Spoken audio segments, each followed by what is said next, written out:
Student of class 6, I hope आप लोगों ने यूनिट 1 का होम टास्क तो कंप्लीट कर लिया होगा। Today I will start second unit of your book that is living organism. Let us start, open your book and turn to page number 8।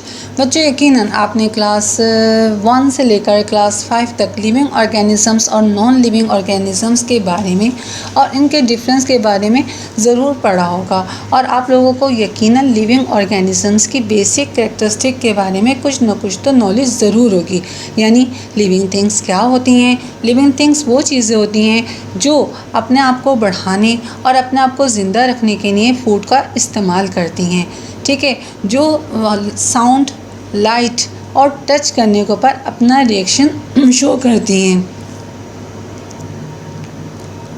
सुनकर, देखकर और स्मेल कर कर अपने माहौल से आगाही रखती हैं और अपनी तादाद में इजाफे रिप्रोडक्शन के ज़रिए करती हैं। लेकिन इन लिविंग थिंग्स का स्ट्रक्चर क्या है, इनकी बेसिक यूनिट क्या है, आज हम इनकी बेसिक यूनिट पढ़ेंगे जो कि है सेल। तमाम प्लांट, एनिमल्स और दूसरी तमाम लिविंग थिंग्स सेल से मिलकर बनी हैं। सेल एक लिविंग थिंग है जो फीड करता है, रिप्रोड्यूस करता है और अपने इर्द गिर्द के माहौल से में होने वाली तब्दीलियों के ऊपर रिएक्ट भी करता है। कुछ लिविंग थिंग्स सिर्फ एक सेल पर मुश्तमिल होती हैं, इनको यूनिसेलुलर ऑर्गेनिजम्स कहा जाता है, जबकि इंसान का जिस्म और बहुत सारे दूसरे एनिमल्स का जिस्म लाखों सेल से मिलकर बनता है। ऐसे लिविंग ऑर्गेनिजम्स को मल्टी सेलुलर ऑर्गेनिजम्स कहते हैं। सेल तमाम लिविंग ऑर्गेनिजम्स के बिल्डिंग ब्लॉक हैं। अब हम स्ट्रक्चर ऑफ सेल पढ़ेंगे। हम देखेंगे कि आखिर सेल क्या होता है, इसका स्ट्रक्चर क्या है, किन चीज़ों से मिलकर बना है। तमाम सेल एक बेसिक स्ट्रक्चर होता है जो 3 पार्ट्स में मुश्तमिल होता है। Number 1, nucleus. तमाम सेल में एक राउंड या ओवल न्यूक्लियस मौजूद होता है। Number 2, cytoplasm. न्यूक्लियस एक जेली लाइक सब्सटेंस से घिरा होता है जो साइटोप्लाज्म कहलाता है। Number 3, cell membrane. न्यूक्लियस और साइटोप्लाज्म एक बहुत थिन मेम्ब्रेन से घिरे होते हैं जो कि सेल मेम्ब्रेन कहलाती है। सेल के अंदर दाखिल या बाहर जाने वाले तमाम सब्सटेंस सेल मेम्ब्रेन के ज़रिए ही गुजरते हैं। Number 4, cytoplasm. साइटोप्लाज्म में एक बड़ी तादाद में इम्पॉर्टेंट सब्सटेंस मौजूद होते हैं, जैसे oil droplet, starch, grains, water, salt and excretory material. Cytoplasm में छोटे छोटे लिविंग सब्सटेंसेस या स्ट्रक्चर भी पाए जाते हैं जिनको ऑर्गेनेल्स, सेल ऑर्गेनेल्स कहते हैं। हर ऑर्गेनेल सेल के बहुत अहम काम सर अंजाम देते हैं, जैसे एक्सक्रीशन, रिप्रोडक्शन वगैरह।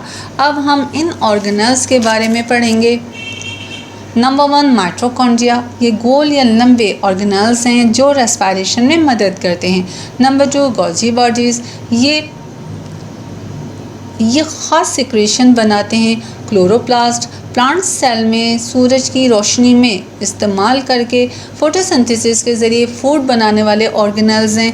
वैक्यूल्स सेल के अंदर पाई जाने वाली खाली स्पेसेस हैं जो कि साइटोप्लाज्म में मौजूद होती हैं और सेल सबसे फिल्ड होती हैं। सेल के न्यूक्लियस में रॉड शेप जैसे स्ट्रक्चर मौजूद होते हैं जिनको क्रोमोसोम्स कहते हैं। क्रोमोसोम्स एक न्यूक्लिक एसिड से बना होता है जो कि डीएनए कहलाता है। न्यूक्लियस सेल की तमाम एक्टिविटीज़ को कंट्रोल करता है। ये क्रोमोसोम सेल्स की तकसीम में भी हिस्सा लेते हैं। इनमें लिविंग ऑर्गेनिजम्स की तमाम इंफॉर्मेशन मौजूद होती हैं। अब हम सेल्स की टाइप्स पढ़ेंगे। हमें पता है लिविंग ऑर्गेनिजम्स 2 तरह के होते हैं, एक प्लांट और एक एनिमल्स। सबसे पहले हम एनिमल सेल को डिस्कस करेंगे। एनिमल सेल्स में सेल वॉल मौजूद नहीं होती। ये देखो डिफरेंस हम पढ़ रहे हैं। यहाँ पर पाए जाने वाले वैक्यूल्स स्मॉल साइज़ के होते हैं और टेम्पररी होते हैं, यानी बनते हैं और ख़त्म भी हो जाते हैं। न्यूक्लियस अमूमन सेल के दरमियान में मौजूद होता है। इसके बाद next one is plant cell.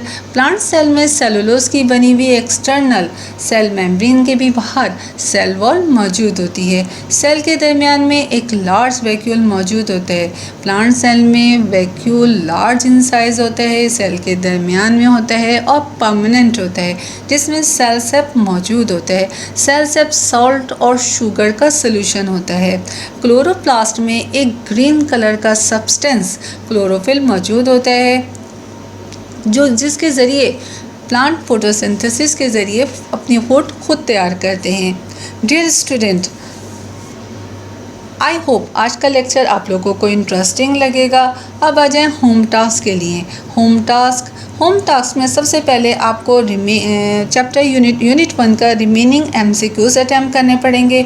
उसके बाद यूनिट नंबर 2 का क्वेश्चन नंबर 1 है, define cell, describe the structure of cell with diagram.